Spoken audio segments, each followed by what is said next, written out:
तकरीबन 2 साल पहले 2020-21 में पंजाब, हरियाणा और उत्तर प्रदेश के किसानों ने लगभग 1 साल तक धरना दिया था और किसान 3 कृषि कानून रद्द करवाकर दिल्ली से वापस लौटे थे। अब किसान लोकसभा चुनाव से ठीक पहले आंदोलन कर रहे हैं। ऐसे में अगर इसे चुनाव की नजर से देखा जाए तो इसका बड़ा असर पड़ सकता है। इस आंदोलन को रोकने के लिए सरकार प्रयास भी कर रही है।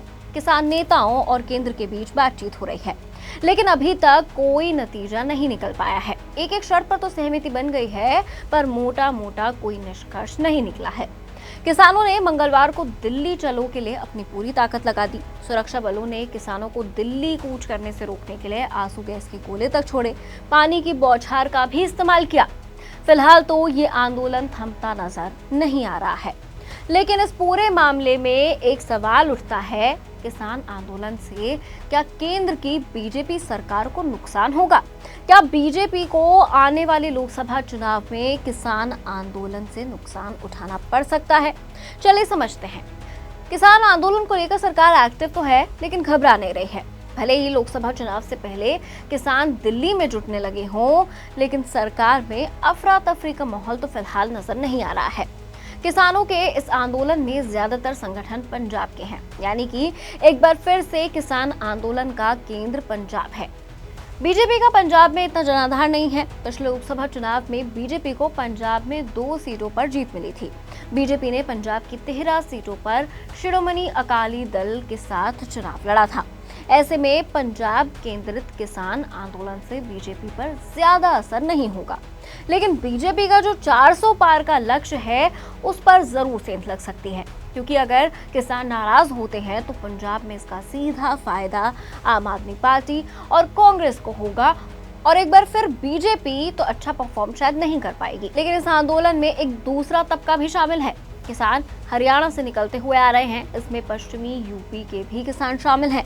2021-22 में हुए किसान आंदोलन के बावजूद 2022 के यूपी विधानसभा चुनाव में बीजेपी ने जीत हासिल कर ली थी, लेकिन पश्चिमी उत्तर प्रदेश में बीजेपी को नुकसान हुआ था। जाट बहुल सीटों पर भी असर पड़ा था।